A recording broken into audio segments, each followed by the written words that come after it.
Olá, eu sou o Sérgio Quintela, repórter da revista Veja São Paulo. Estou com Raul Justilores, editor-chefe da Vejinha e também editor do blog SP Sonha. A gente vai tratar de um assunto hoje que é o seguinte: morar bem nas maiores cidades do mundo se tornou um fenômeno caro para as classes médias desses países. Por que isso vem acontecendo, Raul? Olha, esse é um drama internacional que a gente tem que prestar muita atenção, porque não é muito distante do que acontece em São Paulo e em outras cidades brasileiras. A OCDE, aquele clube de países ricos e alguns poucos convidados menos ricos, lançou um report ano passado dizendo que a classe média está sendo aí sufocada, esmagada pelo preço de morar. Basicamente, os aluguéis ou as hipotecas estão ficando mais caras, a renda das pessoas gasta com moradia aumentou, então em média, a família de classe média de Nova York ou de Londres ou de Paris gastava 25% da sua renda com moradia. Hoje ela está gastando 33%. E é um número que está subindo. E, ironicamente, essas cidades crescem porque tem empregos, tem opções, ou porque as pessoas querem morar nas grandes cidades e desfrutar das suas amenidades. A gente tem que lembrar que essas cidades são vítimas do seu sucesso. Elas estão ficando mais caras porque mais gente quer morar. E, infelizmente, é cada vez mais difícil morar nas áreas centrais dessas cidades. Há esse fenômeno chamado não no meu quintal, not in my backyard, que basicamente proíbe que você construa perto de alguma pessoa, de alguma comunidade bem relacionada, que não quer um prédio novo do lado. Eu acho que talvez o caso mais grave desse fenômeno é São Francisco e o Vale do Silício. Lá sobram empregos. A terra da Apple, do Facebook, do Uber, do Google, dessas grandes empresas aí de tecnologia, que atraem gente do mundo inteiro para cidades pequenas, como Palo Alto, Cupertino e por aí vai. E nesses lugares você não pode construir prédios. Quase todas essas cidades são casinhas, caríssimas, e os moradores que são super cool, super bacanas, que abraçam árvores, que são pró-meio ambiente. Eles não querem mais moradores por ali. Eles dizem que querem defender o caráter da região, esse caráter bucólico. Não é muito ecologicamente responsável você defender a tua casa com quintal e obrigar todos os funcionários do Google a andarem de carro de um lado para o outro até visitar o campus do Google, ou o campus do Facebook, ou o campus da Apple. Então muita gente acaba indo morar em São Francisco, que é a única cidade grande ali da área, grande, muito menor que Campinas, mas é a única cidade grande do Vale do Silício. São Francisco hoje tem o metro quadrado mais caro dos Estados Unidos, mais que Nova York. Os aluguéis mais caros. Então tem esse fenômeno, muita gente querendo ir morar num lugar cheio de empregos, em onde, para você construir um prédio, você tem que passar por umas 40 comissões diferentes. A cidade toda é muito preservada e muito aguerrida, então se tornou muito caro. E aí é uma coleção de ironias, O povo mais ecológico dos Estados Unidos, que é o californiano, defendendo que pessoas morem muito longe dos seus trabalhos e tendo que andar de carro de um lado para o outro. O povo mais à esquerda dos Estados Unidos, que também é o californiano, querendo aí barreiras para os recém-chegados. Então lembra de alguma maneira o que o Trump faz com os latino-americanos, de erigir um muro, que vocês não venham. Esses caras tão bacanas e tão legais do Vale do Silício estão criando muros virtuais, sem precisar de tijolos, que acabam impedindo novos moradores nesses lugares. São Francisco, de alguma maneira, é a anti-Nova York, Então, prédios pequenos, casas, o Vale do Silício todo é muito espalhado. E se tornou caro demais morar ali. Londres e Nova York são casos diferentes, Londres, basicamente, ela foi comprada, vários bairros centrais, por milionários sauditas, milionários do Catar, da China, da Rússia. Então, se você é um bilionário para valer, de uma ditadura, em que dependendo do humor do ditador, você pode ser preso amanhã e perder tudo, esses bilionários preferem mandar o seu dinheiro e muitas vezes a sua família, né, eles mandam o dinheiro e a família para morar em Londres ou Nova York. Por quê? Porque são cidades seguras. Sociedades seguras, com um sistema de educação internacional. Então os filhos desses bilionários vão morar lá e vão poder estudar lá em inglês. Então aí não tem como a classe média competir. Então, um caso diferente de São Francisco e do Vale do Silício, mas igualmente complicado. Se você não pode morar em Mayfair, você não pode morar no centro de Londres, você vai morar num bairro um pouco mais afastado. Ah, mas o bairro um pouco mais afastado está classe média alta. Então eu tenho que ir para um lugar mais afastado ainda. Aí se eu for classe média baixa, então você vai para o bairro 3 quilômetros, 5 quilômetros depois da classe média média. E por aí vai, é uma escadinha, né? Então o que a gente está vendo é que a classe média desses países está cada vez sendo empurrada ou para áreas mais distantes, ou tendo que gastar uma parcela maior do seu salário para morar perto de uma estação de metrô, para morar perto de onde tem emprego. E esse fenômeno acontece também no Brasil, não acontece? Acontece muito. Há um cálculo recente que eu vi de São Paulo, né? Que o centro expandido de São Paulo tem a mesma população há décadas. O que cresce em São Paulo é a periferia. Então, o centro expandido tem 2 milhões de habitantes, o resto da cidade, né, Zona Norte, Zona Leste, Zona Sul, tem 10 milhões de habitantes. E aí onde cresce a população. É engraçado porque o centro expandido a gente acha que é super denso, mas tem longas áreas, vastas áreas em onde ninguém mora, né? Eu já sobrevoei, eu sou sortudo, sobrevoei várias vezes a cidade de São Paulo. E é meio chocante você perceber que Água Branca, Barra Funda, Brás, até parte do Bom Retiro, tem galpões, estacionamentos abandonados, fábricas abandonadas. Você sobrevoa o Pacaembu, ao Alto de Pinheiros, ao Alto da Lapa, aos Jardins, é só casinha. Casinha com pouca gente morando. E do alto você consegue ver, eu já fui repórter aéreo e eu prestava muita atenção nisso, essas áreas são as mais arborizadas da cidade. Pacaembu, Alto de Pinheiros, ali próximo ao aeroporto de Congonhas, ali Jardim Marajoara, aquela região ali. Jardim Aeroporto. Sim, Jardim Aeroporto, não Jardim Marajoara, o Jardim Aeroporto. Jardim Aeroporto, não. E são áreas verdes, mas é engraçado que quando você olha para a periferia é muito mais densa, horizontal e zero verde. Eu brinco também aí por prestar atenção tanto na cidade, na arquitetura, se que a Avenida Higienópolis, que é uma avenida quase toda verticalizada, tem um túnel verde. Sim. Árvores frondosas com mais de 100 anos de idade, cresceram e apareceram. A Avenida Ipiranga no centro é muito verde. O Arouche é muito verde. Você tira uma foto do Arouche ou da Avenida Vieira de Carvalho, você vai ver verde. Essas áreas só horizontais de casas no Capão Redondo, no Guarajaú. Horizontais, mas cada vez mais verticais também, Sim, né? Ou seja, que estão adensando, mas estão adensando à margem das leis, à margem das regras.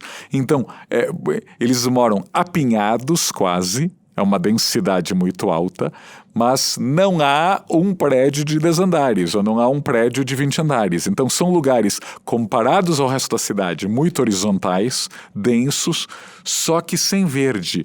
E que acaba sendo o único metro quadrado que essas pessoas conseguem pagar. Eu acho que ao contrário do que muita gente pensa, a pessoa está na favela, está na periferia, porque é de graça ou porque é barato. Não, não é barato. Há muitos aluguéis ali de R$1.000 por mês. Sabe quanto custa um aluguel de um apartamento em Heliópolis? Um apartamento de um quarto, sala, deve ter uns 40 metros quadrados, R$600, R$700. Ou seja, vocês veem que é um valor altíssimo por lugar em que está. Sem infraestrutura nenhuma. Agora, como há pouca locação na cidade, e esse também é um outro drama brasileiro internacional. Aliás, essa dá uma capa da revista Economist, né, falando sobre esse sofrimento da classe média dos países ricos com o preço da moradia, como é difícil morar. E um dos motivos que a Economist indica, eu recomendo enfaticamente que vocês procurem na internet, se chama Special Report Housing, da edição de 18 de janeiro, agora de 2020. Eles dizem que é o drama da casa própria, que em muitos lugares do mundo você criou essa ideia de que você tem que ser dono do imóvel onde mora. Às vezes esse imóvel é muito caro e você vai ter uma dívida aí por 30 anos, 40 anos da tua vida para pagar. Enquanto em outros lugares onde as pessoas alugam, então elas não precisam aí juntar toda essa poupança para comprar um imóvel, elas acabam vivendo melhor porque elas estão alugando numa área bem localizada. No Brasil isso é até mais nítido de se fazer essa comparação. A casa própria foi muito estimulada pelo BNH e pelo Minha Casa Minha Vida, e você mandou justamente os mais pobres comprarem imóveis nos lugares com a pior localização da cidade, em termos de empregos e acesso à infraestrutura, né? Então a ideia da casa própria também é um drama para essa questão da qualidade de vida, qualidade de moradia, né? Eu acho que muita gente que paga uma mensalidade, por assim dizer, do Minha Casa Minha Vida ou do BNH, paga R$500, R$600 num lugar distante, e aí tem um gasto de transporte imenso Absurdo. Depois, ela poderia pagar R$1.000 estando num bairro muito mais próximo. O Pari é muito menos longe que Cidade de Tiradentes, ou a Vila Carrão, ou aliás, até algumas áreas do centro de São Paulo, há aluguéis de R$1.000 e R$1.200 que acabam no balanço, né, na conta, sendo muito melhores do que aquela mensalidade de R$600, R$700 por 30 anos. E a gente mostrou na Vejinha no ano retrasado, eu mais uma vez vendendo o nosso peixe aqui, de construtoras que estão erguendo prédios no centro de São Paulo. Você falou com o pessoal também no podcast recentemente, mas isso ainda é muito pequeno, né? Não tem ainda um volume grande e dificilmente vai acontecer, né? Ainda é muito pequeno e ainda é minúsculo, né? Ou seja, a incipiente. gente falou do projeto, né, do Minha Casa Minha Vida ali na Frei Caneca, no Bexiga, na General Jardim, mas a gente tem que lembrar que além de ter poucos terrenos livres no centro, as leis paulistanas, nisso elas lembram de alguma maneira São Francisco. São leis anti-construção. Então você pega um terreno de 500 metros quadrados no centro, o que é que ele vira? Um estacionamento ou uma loja. Ele não vira um prédio. É engraçado porque na São Paulo dos anos 40 e 50, o terreno de 500 metros quadrados virava um prédio de 10 andares fácil. O Arouche é assim, a Vieira de Carvalho é assim. Você pega a Avenida São Luís, talvez uma das avenidas mais bonitas da cidade, ela foi toda feita com prédios enormes no lugar de casarões. Enormes, aliás, os prédios são colados, né, um do lado do outro, não tem recuos, muitas têm lojas no térreo, até galerias no térreo, isso era permitido. A partir de 57, as leis de São Paulo quiseram espalhar a cidade, né, havia essa crença de que o carro ia ser uma maravilha, todo mundo ia ter automóvel, não haveria grandes congestionamentos, claro, então você podia espalhar a cidade, né, quando a cidade universitária começa a ser construída. E essa ideia deu muito errado, porque hoje a gente tem vários terrenos aí inutilizados em áreas centrais. Aliás, o report da Economist cita muito Tóquio como um grande exemplo de lugar onde a moradia não encareceu. Porque Tóquio se constrói em qualquer lugar. Os 500 metros quadrados que eu usei aqui como exemplo, em Tóquio seria um prédio de 20 andares. E com apartamentos minúsculos. Aliás, Tóquio não existe nem o fenômeno da gentrificação. É engraçado, porque quando você tem metrô na cidade inteira, empregos na cidade inteira e moradia na cidade inteira, você não tem o bairro ruim e o bairro bom. Você quer estar perto do teu emprego, perto da tua família. Agora, claro, se você tem 5 bairros bons e 40 ruins, que é quase a regra da cidade brasileira, todo mundo quer morar nos 5 bons. E se todo mundo quer morar nos 5 bons, o preço sobe. E aí, os 40 ruins, o preço cai. Então, de novo, a gente faz os mais pobres pagarem prestações 30 anos para morarem num lugar que não vai se valorizar. Nunca. Que se amanhã, sei lá, a vovó que está pagando há 30 anos o condomínio da Coab, vai que ela quer vender, porque ela precisa de fazer uma cirurgia, precisa mudar de lugar, ela não vai conseguir recuperar esse dinheiro. Esse é um grande drama, né? O imóvel, às vezes, é a única poupança. Sim. Que que a nossa classe média baixa tem, às vezes até os mais pobres. E a gente não permite que se valorize. Tóquio foi para o outro caminho. Pode tudo. Eu diria que Tóquio é uma das cidades mais permissivas do mundo, né? Você tem restaurante em subsolo, tem bar no quinto andar. Claro, assim, como a educação japonesa é uma senhora educação, até eu morarei num prédio que tem bar no quinto andar porque eles vão ser silenciosos e respeitadores. Mas é uma cidade que te choca, em certo sentido, Tóquio, com essa mistura de usos de apartamentos, de tamanhos, tipo, tudo é permitido. Assim, não há um espacinho desperdiçado. Porque na consciência japonesa, eles sabem que Tóquio tem 35 milhões de habitantes. É bom lembrar isso, né? Quando se fala que São Paulo não pode crescer mais, São Paulo tem que expulsar as pessoas para outros lugares, né? Quando dizem isso, né? São Paulo tem que parar. Você vai mandar as pessoas de volta para o campo? Para a enxada? Não, né? Porque você não volta, né, em vez de mandar os outros voltarem. Tóquio tem 35 milhões de habitantes na região metropolitana. E um metrô formidável, e tem verde, tem parques e etc. E a cidade funciona. Então a gente tem que lembrar que as cidades maiores que São Paulo, né, São Paulo não é a maior cidade do mundo, nem a segunda maior cidade do mundo. Então a gente tem que lembrar que espaço, né, mais do que um tema ambiental, né, espaço tem que ser muito bem gerido. E São Paulo gere mal os espaços. São Paulo é uma cidade que você caminha, e de novo, você vê aí prédios históricos no centro de São Paulo que viraram garagens. Então, terra é uma garagem ou esqueletos, né? Aliás, você podia contar um pouquinho dos esqueletos, porque, de novo, você tem prédios vazios na cidade que ninguém usa. A gente contou, foi a segunda edição do ano da Vejinha, os esqueletos da cidade, os prédios inacabados. A foto da capa é um prédio na Rua do Carmo, do lado da Praça da Sé, ao lado do Poupa Tempo, que é um esqueleto desde os anos 60.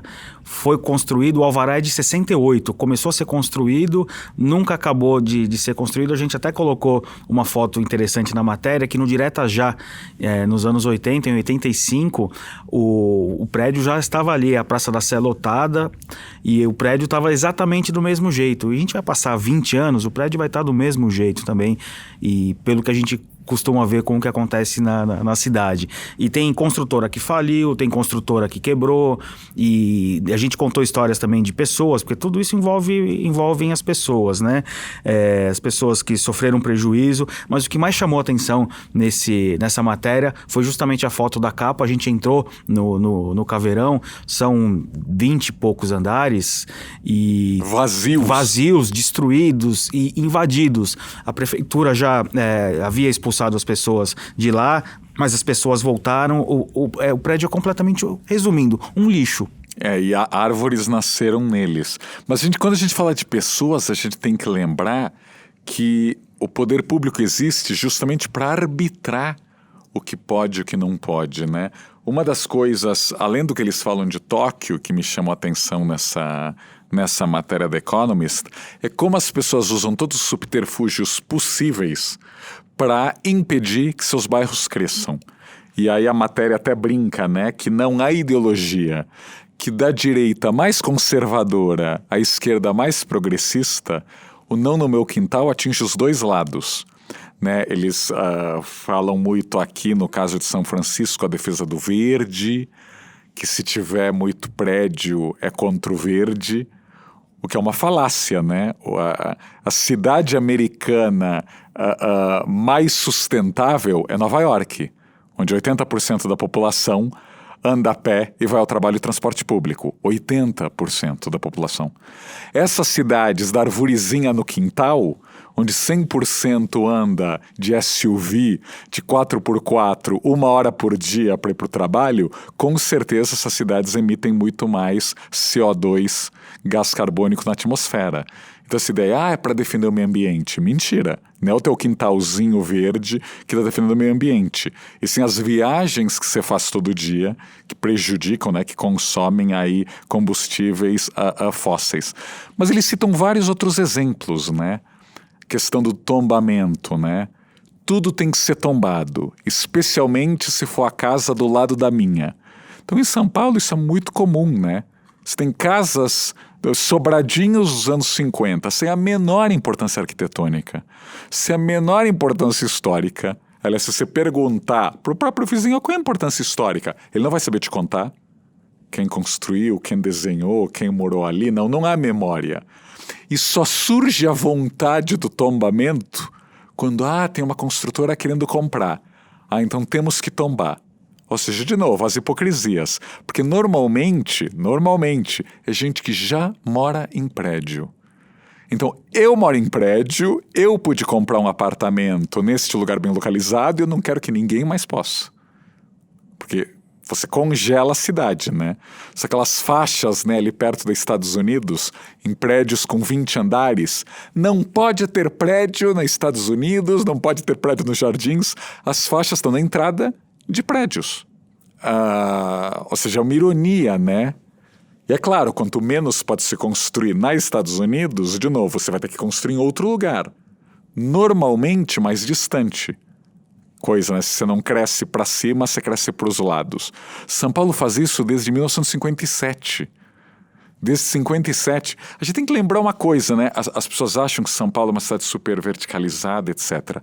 São Paulo tem 3 arranha-céus construídos até 66, 3, né? O Banespa, né? O atual Farol Santander, o Banespão, depois dele veio o Edifício Itália e o Mirante do Vale, o Palácio Zarzur, 3. 50 anos depois, estão sendo construídos outros 3. Tem algo estranho aí, né? Assim, você pega a Ásia... Tatuapé, quais são os outros? Tem Tatuapé e tem 2 ali perto da Marginal, nesses empreendimentos novos. Mas que cá entre nós, nenhum deles, aliás, nem o Itália, é um mega arranha-céu. Ou seja, as leis aqui basicamente te exigem, para fazer um arranha-céu, um terreno tão grande que os arranha-céus não saem. Ou seja, a questão da cidade compacta, aqui a lei não permite. Então, em vez de você construir você tem que construir 20. Ou seja, para a quantidade de metros quadrados que caberia num arranha-céu aí de lajes corporativas, você tem que fazer 20 predinhos menores. E aí, claro, 20 predinhos menores distanciam tudo. E você tem que levar luz, água, infraestrutura para esses 20. Calcula para a cidade toda, né? Em vez de a gente ter 10 Itálias, a gente tem que ter 300 prédios muito menores que o Itália, né? E se você compara então com a Ásia, onde tem arranha-céu para todos os lados, é meio chocante, né? Porque aqui a gente brinca, né, às vezes de cidade europeia, mas a gente tem que lembrar uma coisa, as cidades europeias são pouco verticalizadas, mas muito densas. As pessoas moram coladas umas nas outras em imóveis muito pequenos, as ruas são estreitas e poucas pessoas usam carro. E quem tem carro, usa carro pequeno, carro compacto, seja em Roma, em Milão, em Paris. Então há aí um desenho de sociedade que aqui não se permitiu. Mas essa ideia, não, aqui já tem prédio demais, aqui tem arranha-céu demais, é uma falácia. Na verdade, a gente tem prédio demais que abriga pouca gente, prédio demais que tem recuo na frente, recuo atrás, o playground, o jardinzinho. Então a gente de fato ocupa uma parcela muito pequena de cada terreno.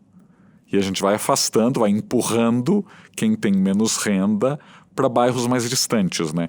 Isso está acontecendo no mundo, como a gente falou, mas já há uma reação a isso, que é o Yes in My Backyard, um movimento chamado YIMBY, que começou em São Francisco, porque é tanto jovem querendo morar em São Francisco, que é aquela cidade caríssima, né? O aluguel de um apartamento de 1 quarto em São Francisco é $4.000 por mês.